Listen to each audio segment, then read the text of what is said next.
সংগঠক যারা এই মানবিক উদ্যোগকে সমর্থন করে এবং এই উদ্যোগকে সাকসেসফুল করার জন্য এই অনুষ্ঠানের আয়োজন করেছেন, সেই অনুষ্ঠানের সম্মানিত সভাপতি, উপস্থিত নেতৃবৃন্দ, সামাজিক নেতৃবৃন্দ, স্থানীয় মুরব্বীগণ, উপস্থিত এই স্কুলের শিক্ষকবৃন্দ, শিক্ষক শিক্ষিকাবৃন্দ, ছাত্রছাত্রীবৃন্দ সহ প্রিয় এলাকাবাসী, আসসালামু আলাইকুম। আমি আজকের এই অনুষ্ঠানে এসে বুঝতে পারলাম এটা এত বড় অনুষ্ঠান। আমাকে ফিরোজ যখন বলে একটা ক্যাম্প উদ্বোধন করে দিয়ে চলে যাবেন, আমি ধরে রাখছি যে 5 মিনিট আমি এটা শেষ করে চলে যাব, কারণ যশোরে আমার খুব জরুরি গুরুত্বপূর্ণ একটি রাষ্ট্রীয় প্রোগ্রাম রয়েছে। সেই প্রোগ্রামে আমাদের হোম সেক্রেটারি সাহেব, আইজিপি মহোদয় আসবেন। আমি যাওয়ার পরে প্রোগ্রামটা শুরু হবে, যে কারণে আমি অনেক ইচ্ছা ছিল এখানে ঢোকার পরে যে এত মানুষের সাথে এই সুন্দর সুন্দর পিঠা খেয়ে মানুষের রোগীদের সেবা করার যে দেখেও যে একটা শান্তি, সেই শান্তি উপভোগ করে আমি যাব, কিন্তু আমি আজকে পারলাম না। আমি কথা দিচ্ছি আমি আপনাদের সামনে আবার আসব। আমি যেদিন আসব আপনারা দোয়া করবেন যাতে করে এই স্কুল এবং কলেজের জন্য উন্নয়নমূলক কোনো কাজের সরকারি প্রতিশ্রুতি সাথে নিয়ে আসতে পারি। কারণ ইতিমধ্যেই শুনেছি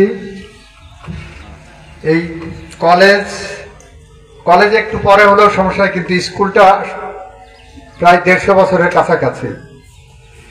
এই স্কুলের প্রতি স্পেশাল অ্যাটেনশন দেওয়া আমাদের নৈতিক দায়িত্ব। এটা আমাদের রাজনৈতিক বক্তৃতা দেব না আজকে।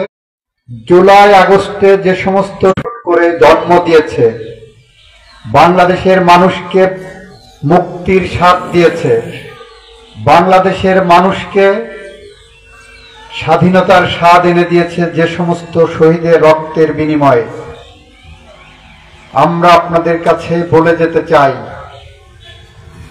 জুলাই বিপ্লবের সাথে যারা বেঈমানি করবেন, যারা ফ্যাসিস্টদের পক্ষ অবলম্বন করবেন, রাষ্ট্র সেই বিষয়ে যথেষ্ট সজাগ এবং সতর্কতার সাথে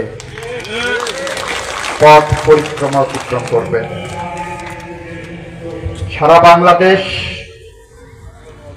চলছে অশান্ত পরিবেশের মধ্য দিয়ে। যদি শৈলকুপাতে কেউ অশান্তি তৈরি করতে চান, তাদের জন্য বিনয়ের সাথে বলবো, দুঃস্বপ্ন দেখবেন না।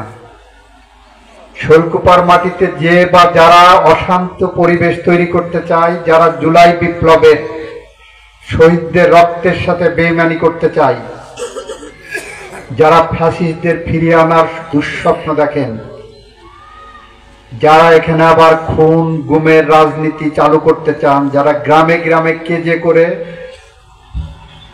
হত্যাকাণ্ড ঘটাতে চান, মানুষের অশান্তি তৈরি করে দল বাড়াতে চান, তাদের উদ্দেশ্যে বলছি, আমরা সাধারণ মানুষকে কোনো অত্যাচারের জায়গায় যাব না। কিন্তু যারা এর মাথায় আছেন, যারা পরিকল্পনা আছেন, যারা পরিচালনায় আছেন, তাদেরকে আইনি আওতায় এনে আকাশের যত তারা, আইনের তত ধারা দেখানো হবে। জুলাই বিপ্লবের আদর্শকে ভুলুণ্ঠিত করার জন্য, ধূলিসাৎ করার জন্য যদি কেউ কোনো রকম দুঃস্বপ্ন দেখে থাকেন, তাহলে আজকের থেকে সেই দুঃস্বপ্ন আপনারা ভুলে যাবেন। আমরা জনগণের কাছে প্রতিশ্রুতিবদ্ধ, আমরা শহীদদের কাছে প্রতিশ্রুতিবদ্ধ। আমরা মনে করি এই রাষ্ট্রকে এমন একটি বিনির্মাণের জায়গায় রেখে যাওয়া হবে, যে রাষ্ট্র ব্যবস্থায় আপনার ভোট আপনি দিতে পারবেন, যে রাষ্ট্র ব্যবস্থায় আর কোনো মায়ের বুক খালি না হয়, যে রাষ্ট্র ব্যবস্থায় আর কেউ যাতে গুম না হয়, মিথ্যা গায়েবী হয়রানিমূলক মামলার যাতে এই সংস্কৃতি বন্ধ হয়, সেই রাষ্ট্র ব্যবস্থা আমরা কায়েম করতে চাই। সেই রাষ্ট্র ব্যবস্থা কায়েম করতে গেলে কিছু ক্যাজুয়ালিটিস হয়, কিছু হয়তো আপনারা মনে করবেন যে এটা চাপ হচ্ছে, আমরা চাপ দেব না। আমরা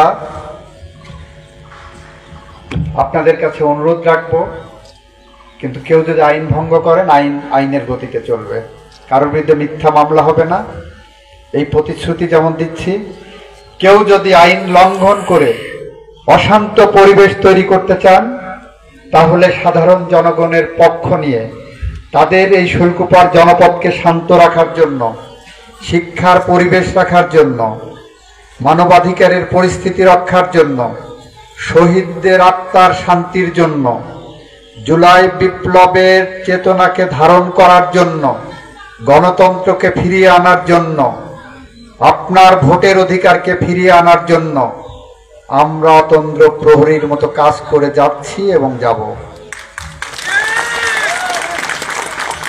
প্রিয় এলাকাবাসী, আজকে আর বেশি কথা বলবো না। শুধু এখানে যারা চিকিৎসা দিতে এসেছেন সেই সমস্ত ডাক্তারদের কাছে আমি শৈলকুপাবাসীর পক্ষ থেকে, আমার অন্তরের অন্তঃস্থল থেকে শ্রদ্ধা জানাচ্ছি, ভালোবাসা জানাচ্ছি, হৃদয়ের উষ্ণতা জানাচ্ছি। আপনারা আপনাদের প্রফেশনাল কমিটমেন্ট দেখিয়ে সাধারণ মানুষের চিকিৎসার জন্য যে উদ্যোগ গ্রহণ করেছেন, এই উদ্যোগ একসময় শুনতাম, পড়তাম, ডাক্তার হওয়ার পিছনের প্রেরণা। ডাক্তার হবে জনসেবার জন্য। আপনার সেই জনসেবায় অংশগ্রহণ করতে ঢাকা থেকে সুদূর শৈলকুপায় এসেছেন, এটাকে আমরা অত্যন্ত আনন্দের সাথে গ্রহণ করছি। এখানে যারা রোগী এসেছেন, আপনাদের অনুরোধ থাকলো সর্বতোভাবে ডাক্তারদের নির্দেশনা মেনে চলবেন। আপনাদেরকে ডাক্তার যেভাবে কথা বলেন, আপনাদের এখানে জলযন্ত্র একটি দন্ত চিকিৎসালয় গাড়িতে করে নিয়ে চলে এসেছে, যেখানে দাঁতের যে কোনো চিকিৎসার সমস্ত সরঞ্জাম এখানে আছে। এখানে চোখের ডাক্তার এসেছেন, আপনাদের ডায়াবেটিসের ডাক্তার এসেছেন। এখানে একটু পরে যে ভদ্রলোক আসবেন, এই বিশাল আয়োজনের পিছনে যার স্বপ্ন, যার শ্রম, যার মেধা, তিনি আদ্দিন হসপিটালের প্রতিষ্ঠাতা, আমাদের বাণিজ্য উপদেষ্টা আছেন আজিজ বশির সাহেবের বড় ভাই মহিউদ্দিন সাহেব। উনি এসে আপনাদের সাথে সময় ব্যয় করবেন, আপনাদের সাথে থাকবেন, পাশে থাকবেন। আমি মহিউদ্দিন ভাইয়ের সাথে দেখা করে যেতে পারলাম না, আমার খুব দ্রুত যেতে হবে, এই কারণে আমার পক্ষ থেকে আপনারা সবাই ওনাকে সালাম দেবেন। উনি যাতে বুঝে যান যে শৈলকুপার মানুষের হৃদয়ের উষ্ণতা কত ভালো, কতটা আবেগ দিয়ে, কতটা ভালোবাসা দিয়ে বাংলাদেশের যে কোনো, বাংলাদেশ নয় শুধু, সারা বিশ্বের যে কোনো মানুষকে যে কোনো ভালো উদ্যোগকে গ্রহণ করতে পারে, এটা ওনাকে আপনারা দেখাবেন, ওনাকে শ্রদ্ধা জানাবেন।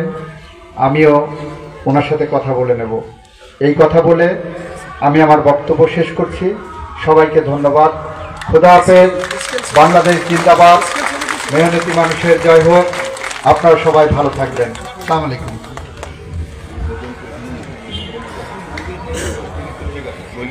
আর আজকের এই মহতি উদ্যোগের শুভ উদ্বোধন ঘোষণা করছি। আসসালামু আলাইকুম।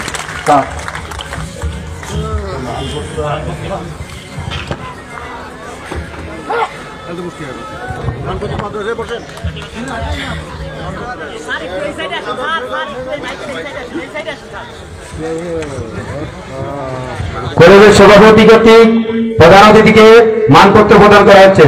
সকলে করবারের মাধ্যমে অনুরোধ দেবেন।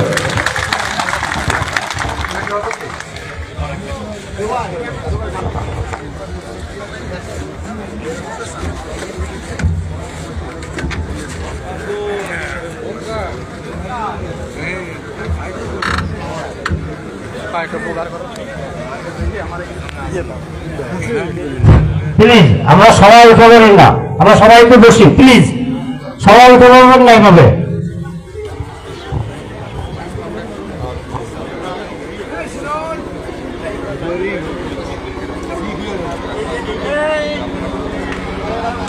Vai,